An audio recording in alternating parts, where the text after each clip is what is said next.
여러분께서는 하나님이 살아계신다고 하는 것을 인정하고 있고, 또 인정하는 정도가 아니라 그러한 진리 위에 살아가고 계실 줄로 생각합니다.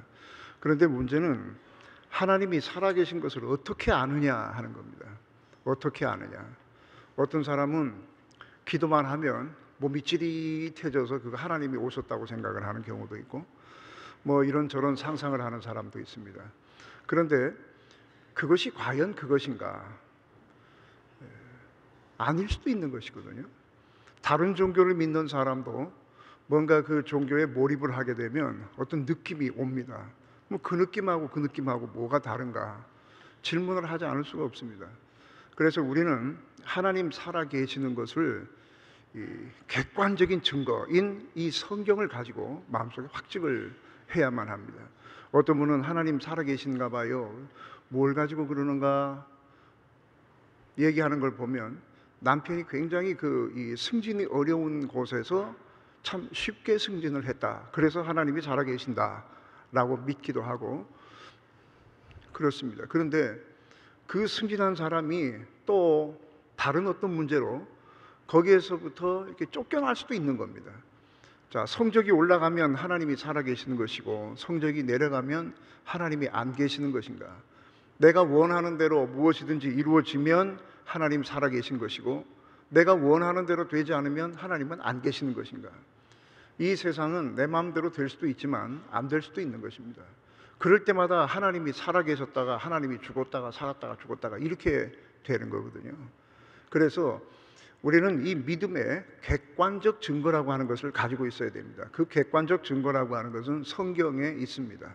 성경에 많은 말씀 가운데서 상당히 중요한 어떤 큰 흐름이 있는데 그 중에 하나가 하나님의 약속과 성취라고 하는 것입니다. 하나님이 약속하신 것을 반드시 이루신다. 예를 들어서 아브라함에게 자식을 주겠다고 말씀을 하셨습니다마는 아브라함의 아내 사레는 이미 경수가 끊어졌다. 그럼 애 못 낳는 거거든요. 그런데도 하나님께서 그러한 그들에게 이삭을 주셨습니다. 이삭이 그러한 어머니 사라의 몸에서 태어날 가능성은 없습니다. 이삭이 그 어머니에게서 태어날 확률은 완전히 제로입니다. 없습니다. 그런데 그 일이 이루어졌습니다. 이렇게 성경에는 하나님께서 약속하신 것과 그것이 성취되는 이야기로 가득 차 있습니다. 이런 흐름을 알고 그런 것을 여러분께서 성경에서 발견하시게 되면 정말 이 성경 펼 때마다 월척이 나올 것입니다.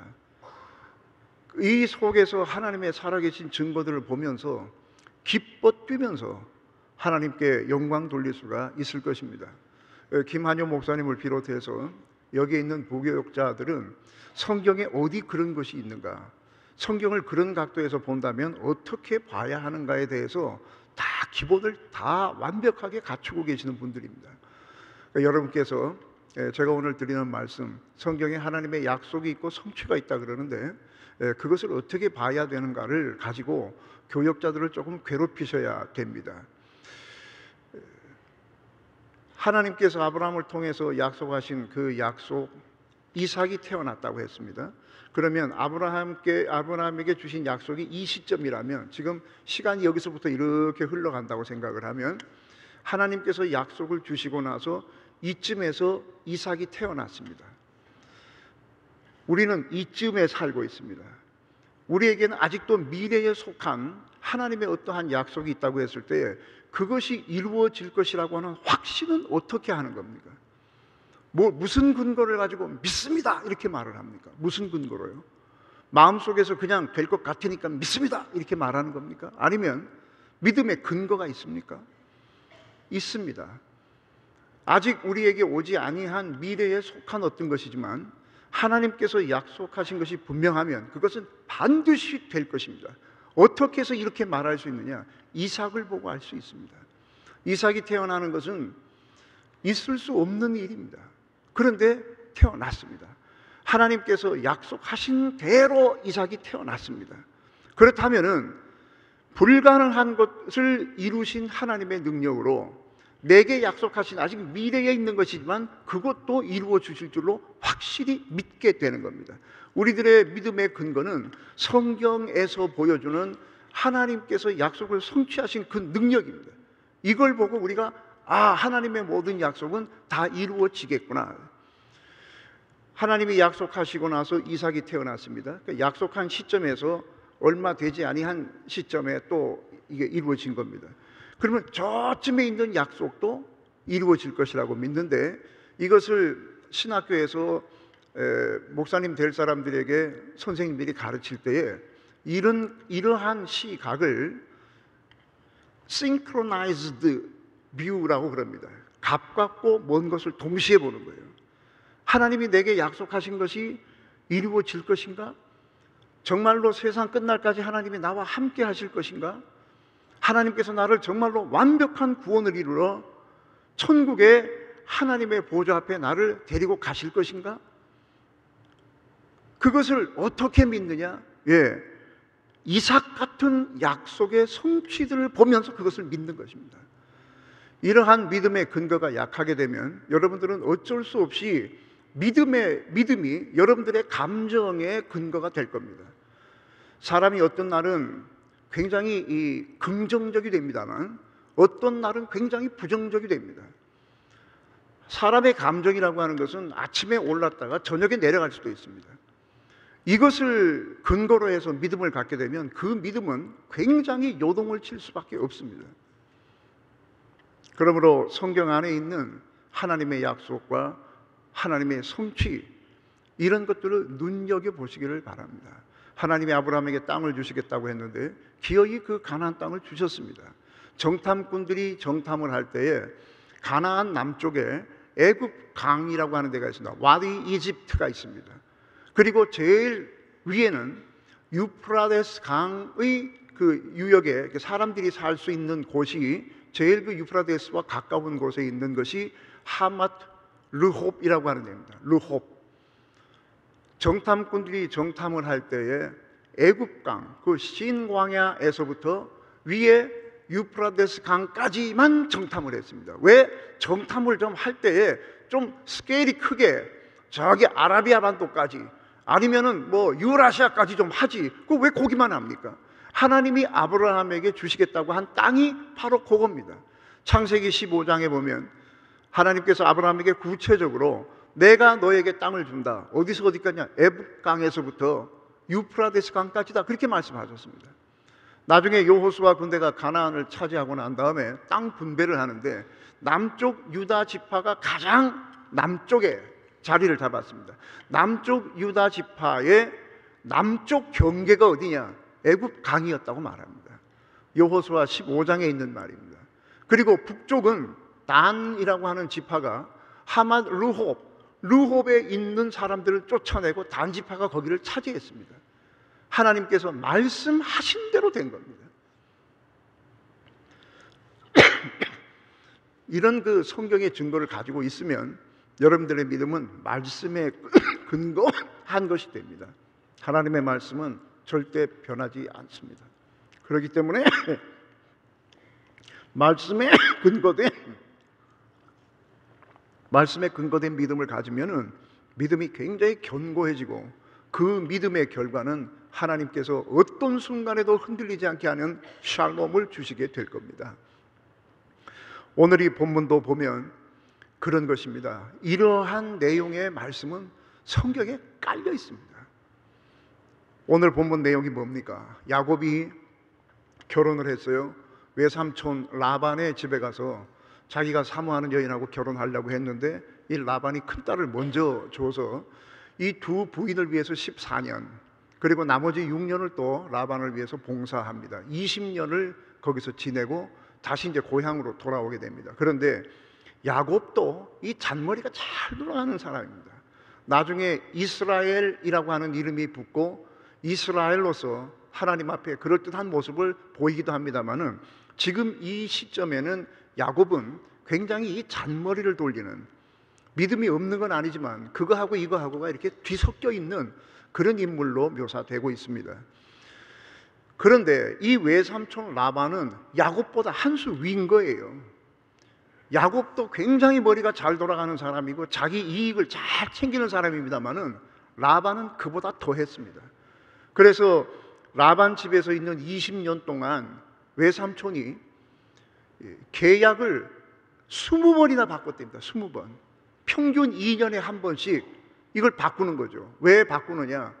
그래야 서로가 유익이 있기 때문에가 아니라 야곱이 뭔가 챙기는 거를 그걸 못 보는 거예요. 왜냐하면 야곱이 뭔가를 챙긴다고 하는 것은 자기 것이 될 수 있는 것이 야곱에게 가는 거거든요.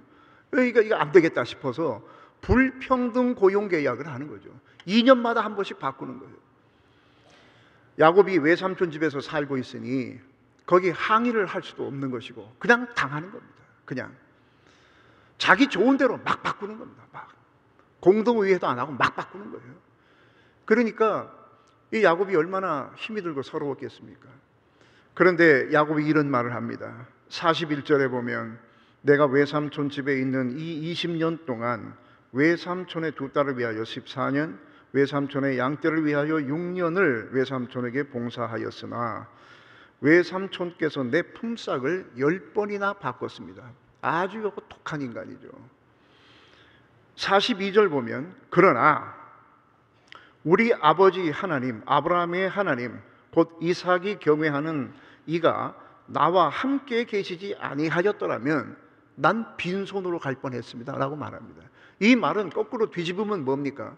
외삼촌이 그렇게 머리를 써서 내 거를 그렇게 수탈하고 내가 뭔가를 가지는 것을 그렇게 못 견뎌해서 불법 고용계약을 그냥 20번이나 지 마음대로 바꾼, 한국에서는 이런 것을 갑질이라 그럽니다. 갑을 공사 계약할 때에 갑과 을이 있잖아요. 갑이 을에게 그냥 부당한 요구를 막 하는 거예요.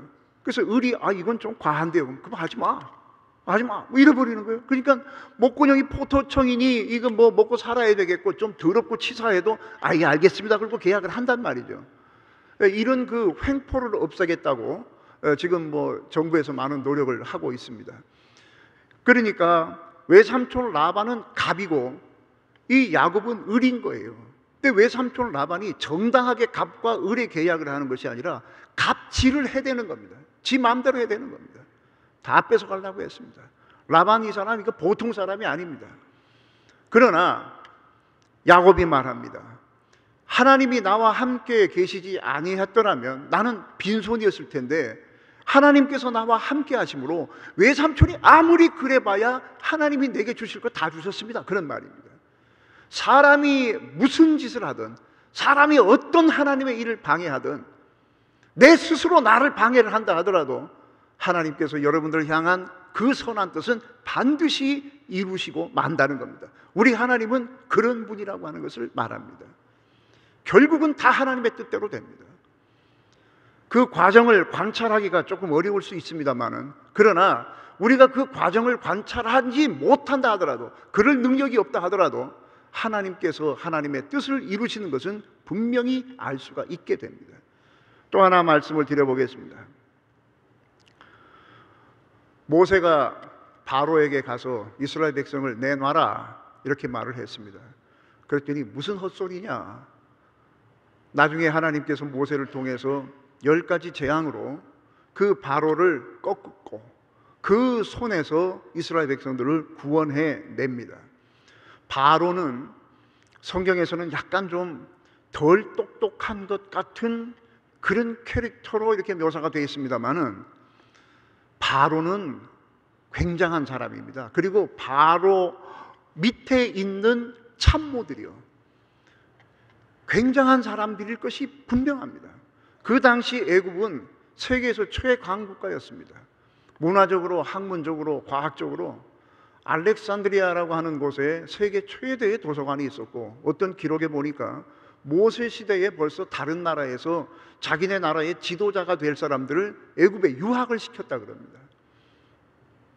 그런 정도의 나라입니다. 그러니까 바로가 데리고 있는 이 참모들은 굉장한 사람들입니다. 아주 막 굉장한 브레인들이 거기에 모여 있습니다. 이 사람들이 어떤 프로젝트 하나 이렇게 하려고 마음 먹고 뭔가를 하면 거의 다 되는 겁니다. 바로가 명령했습니다. 야, 여기 히브리인들이 말이지 자꾸 이렇게 급성장을 하는데 아무래도 위협이 되겠다.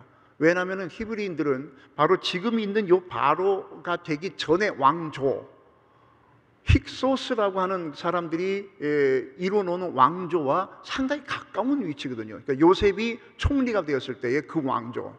근데 그 사람들이 다 죽고 새로운 왕조가 들어섰거든요. 그러니까 왕이 후계자가, 왕이 무슨 누군가가 후계를 했다는 말이 아니라 완전히 왕조가 다릅니다. 그러니까 히브리인들이 힘을 얻는 것은 굉장히 불안한 요소가 되는 겁니다. 그래서 뭐라고 했습니까? 히브리 사람들 남자 아이 낳거든 다 죽여라고 했습니다. 바로가 이렇게 말하면 그냥 거의 뭐 무대뽀로 막 말하는 것 같지만은 사람들 참모들 불러가지고 회의를 한 겁니다. 야, 이거 어떻게 하면 저 인구 증가를 막을까? 인구 증가를 막는 것도 막는 거지만 저것들을 어떻게 하면 말살을 시켜버리지? 이렇게 이런 문제를 가지고 분명히 그러한 것에 전문가들하고 상의를 했을 겁니다. 이랬을 때 전문가들이 대왕마마 새로 나는 아기들을 없이 하면 남자 아이가 낳지 못하게 하면 될 겁니다. 그러면 어떤 방식으로 그렇게 하지? 뭐 이렇게 이 사람들이 머리 쓰면 거의 그렇게 된다는 거죠.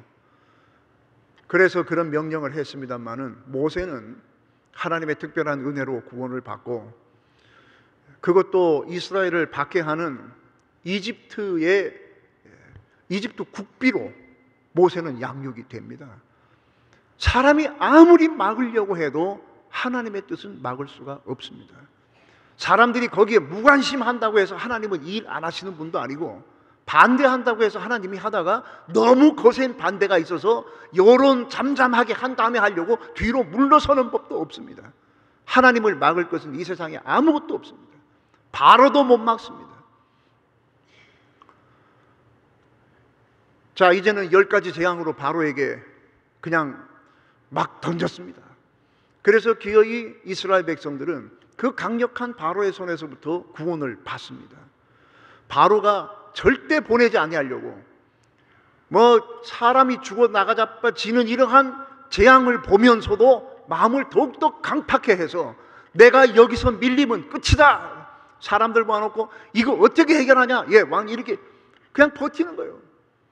죽어도 문을 안 열어주는 거죠. 그러나 하나님은 그 일을 하셨습니다. 하나님은 말씀하신 대로 합니다. 하나님을 막을 것은 이 세상에 아무것도 없습니다. 예수님이 태어날 때쯤에 헤롯 임금이 이스라엘의 왕이 난다는 말을 듣고 야, 이거 뭐야? 안 되겠네. 마침 동방 박사가 와가지고 왕궁에 들려서 인사를 하고 하니까 무엇 때문에 왔냐? 아, 좀 있으면은 유대인의 왕이 날 것 같아서 경배하러 왔습니다. 그거 어떻게 하냐 너희들이? 예, 우리는 다 아는 수가 있습니다. 이렇게 해서 왔거든요. 아, 그러면 그 왕이라고 하는 어린아이가 태어났으면 가다가 내게 와서 그 얘기하라. 예, 그래놓고 동방박사들이 예수님 만나고 그냥 가버렸습니다. 헤롯이 무슨 짓을 할지 모르니까 척 보면 아는 거 아니겠어요? 그냥 가버렸습니다. 그랬더니 헤롯은 그 태어난 아기, 메시아로 태어난 아이가 누군지 모르니까 어떤 명령을 내렸습니까? 베들레헴에 있는 2살 아기는 다 죽여버려라. 2살 이하 아기는 다 죽여라. 참 그런 명령이 어떻게 통하는지 모르겠습니다만은 그렇게 해서 베들레헴에 예수님 당시에 태어났던 아이들 2살 이하는 다 죽여버렸습니다. 그러나 예수 그리스도는 하나님의 보호를 받고 이스라엘을 구원하는 메시아로 모든 것을 갖추면서 성장합니다. 하나님의 뜻을 막을 수 없습니다. 어떤 것도 못 막습니다. 어떤 것도. 여러분 안에 하나님 계획하신 이 선한 계획은 반드시 이루어지게 될 겁니다. 하나님께서 내 안에 두신 계획은 내가 나를 위하여 세운 계획보다 훨씬 나은 겁니다. 그런 것들이 다 이루어지게 될 것입니다. 하나님께서는 하나님의 백성을 이렇게 돕습니다. 하나님께서 계획하신 가장 선한 일을 이루시기 위해서 앞에 홍해가 가로막히면, 바다가 가로막히면 바다를 갈라서라도 그 백성들을 선한 길로 인도하시는 분입니다. 이스라엘 백성을 위해서, 하나님의 자녀를 위해서, 약속의 백성들을 위해서 전쟁을 할 때에 해가 넘어가다가 마치 중천에 걸려서 덜 내려가는 것 같은 그런 역사도 일으키십니다. 자기 백성이 풍랑으로 위기를 당하게 되면 물 위를 걸어서라도 오셔서 하나님의 뜻을 이루시는 분이시다는 겁니다. 지금 여러분, 제가 소설 쓰고 있는 거 아니죠? 내가 내 믿음을 여러분들에게 심어주기 위해서 지금 말을 멋들어지게 만들고 있습니까? 성경에 있는 얘기 그대로 하고 있는 것입니다. 하나님은 하나님의 뜻을 이루십니다. 사탄이 우리를 영원히 자기 백성으로 만들려고 아주 강력한 힘으로 우리를 붙들고 있었습니다. 하나님께 대해서는 관심도 없었고, 구원 그런 건 관심도 없었고, 예수님의 십자가 모양이 이뻐서 목에는 걸고 다녔지만 십자가가 뭔지 알려고 들지도 않았던 사람들입니다. 그러나 하나님께서 비상한 방식으로 우리의 삶에 들어오셔서 우리를 하나님을 보게 하시고 사탄의 강한 쇠사슬보다 더 강한 결박에서부터 우리를 이끌어내셔서 제가 여기에 있고 여러분이 여기에 있는 겁니다. 하나님은 이렇게 하나님의 뜻을 반드시 이루십니다. 반드시 이루시게 되어 있습니다. 하나님을 대항할 것은 아무것도 없습니다. 도끼가 물에 빠졌습니다. 열왕기하 6장에 보면 맨 앞에 그래요. 선지자들이 학교 지으려고 도끼질을 하다 도끼가 물에 빠져버렸습니다. 그런데 하나님께서는 그 도끼를 떠오르게 하셨습니다. 하나님의 뜻을 이루기 위해서는 우리가 알고 있는 자연 법칙, 중력의 법칙도 다 깨버리는 분이 하나님이십니다. 이렇게 해서 하나님의 뜻을 이루십니다. 예수님의 설교를 듣는 사람들이 광야에 많았습니다. 예수님이 얼마나 말씀을 잘하셨는지 이 사람들이 잠깐 보고 가려고 했다가 그냥 몰입이 된 바람에 이제 해가 지게 생겼고 먹을 것도 못 먹고 있습니다. 주님께서 빌립에게 물었습니다. 빌립아, 이 사람들 먹이려면 어떻게 하면 되겠느냐? 200데나리온이 있어야 되겠습니다. 근데 200데나리온이 있어야 되는데 돈이 있은들 어디 가서 무엇을 사겠습니까? 그러니까 200데나리온입니다 라고 말하는 것은 실제로 주님께 이 사람들을 먹일 수 있는 그 양을 사는 가격의 정보를 제공한 것이 아니라, 주님 지금 어떻게 하라고요? 그 말이죠. 어떻게 하라고요? 있는 것이라고는 어린아이가 가지고 다니는 오병이어 도시락 그거 하나밖에 없습니다. 그거 가져오라고 그래 봐라. 그것으로 5,000명을 먹이셨다고 했습니다. 하나님은 하나님의 뜻을 이렇게 이루어 가십니다. 무엇이 역사를 해도, 무엇이 하나님과 우리 사이를 방해해도, 그래서 내가 하나님을 잊어버리는 수는 있겠습니다. 그냥 하나님이 살아계신다라고 하는 사실을 깜빡 잊어버리고 다닐 수도 있고, 이 경쟁사회에서 경쟁에서 이기려고 뭐 이것저것 하다 보니까 아무래도 하나님을 소홀하게 하나님을 소홀하게 대할 수가 있습니다. 잊어버릴 수도 있고요. 내가 한때는 기독교인이었다고 하는 사실도 잊어버리는 사람이 있습니다. 그럼에도 불구하고 하나님이 뜻하신 사람은요, 그럼에도 불구하고 다시 돌아오게 하는 역사가 있고, 더 이상 나빠지지 않게 하시는 하나님의 역사가 있습니다. 하나님은 이렇게 살아 계십니다. 여리고라고 하는 곳에 나무를 심어 놓으면 열매가 익기 전에 자꾸 떨어진다는 거예요. 그래서 엘리사에게 제자들이 말했습니다. 사람들이 말했습니다. 여기는요, 열매가 맺히기는 하지만 열매가 이렇게 연글어서 완전한 열매가 될 때까지 기다려야 되는 거예요. 그런데 익다가 떨어진다는 거예요. 익다가. 여러분들의 삶엔 그런 거 없습니까? 네. 되다가 말아버리는 거예요. 될 듯 했는데 안 되는 거죠. 이걸 말하니까 엘리사가 그 물샘의 근원을 고쳐놓습니다. 하나님은 이렇게 하나님의 뜻을 이루십니다. 여러분의 인생에 살다 보면 익기 전에 떨어져 버리는 열매 때문에 고민이 되면 하나님께 맡기십시오. 하나님께서 그것을 해결합니다. 근원을 고칩니다. 뭐 갖다 붙이는 것이 아니라, 조화 만들어 놓는 것이 아니라 생화를 자라듯이 이렇게 하나님께서 역사하십니다. 하나님은 이런 것들을 우리에게 약속하셨습니다. 열왕기하 4장 38절에 보면 선지자 생도들이 밥을 먹으려고 솥에 이렇게 뭘 끓였습니다. 채소를 넣어서 이렇게 끓였어요. 그런데 나중에 봤더니 독이 들어있는 거예요. 그러니까 독초를 누군가가 모르고 그 솥에다 넣은 겁니다. 같이 삶아버린 겁니다. 이때에 엘리사가 그 솥 안에 있는 독을 제거하는 역사가 있었습니다. 여러분, 어떻게 하다가 보면은 독한 것, 죽음의 씨앗 같은 것이 우리의 가정과 내 마음에 들어와서 나를 자꾸 죽음으로 끌고 갈 수 있습니다만은 하나님께 아뢰십시오. 그러면 하나님께서 그 독소를 제거해 주시는 역사가 일어납니다. 반드시 일어납니다. 하나님의 약속입니다. 이런 것은 하나님은 살아계십니다. 그 살아계신 증거가 어디 있습니까? 느낌입니까? 그런 건 느낌으로 잘 알 수 있는 게 아니에요. 하나님 살아계신 증거는 하나님의 말씀에 가득하게 차 있습니다. 이것을 이해하고 이것을 붙잡고 살면 우리 믿음에 성령의 기름이 부어집니다.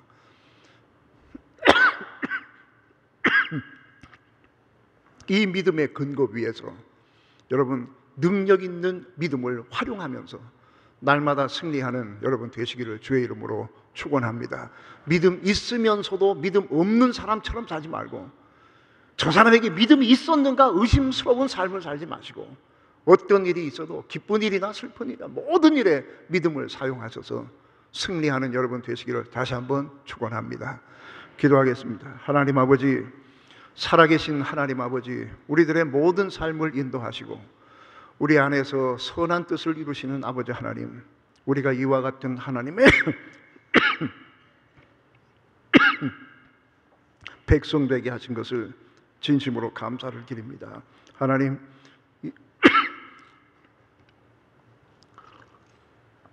이 자리에 있는 사랑하는 성도들 다 일일이 그 이름을 불러주시고 기억하여 주시어서 견고한 믿음을 갖고 살게 해 주시옵소서. 아침에 하늘에 올라갔다가 저녁에 땅에 떨어지는 이런 믿음이 아니라 독수리가 날개치며 날아가는 것 같은 하나님께서 부르시는 날까지 이렇게 살아갈 수 있는 견고한 믿음을 허락해 주시어서 모든 싸워야 할 것과 싸워 승리하게 도와 주시옵소서. 하나님이 베델교회 기억하여 주시고 이곳에 성령의 충만함을 허락해 주시기를 원합니다. 주의 종을 강건케 해주시고 모든 성도들에게 하나님의 은혜가 어떤 것인지를 가르쳐 주시고 감격하고 감동하며 감사하며 찬양하며 그 은혜를 마음속에 품고 살아갈 수 있도록 역사해 주시옵소서. 예수 그리스도의 이름으로 기도하옵나이다. 아멘.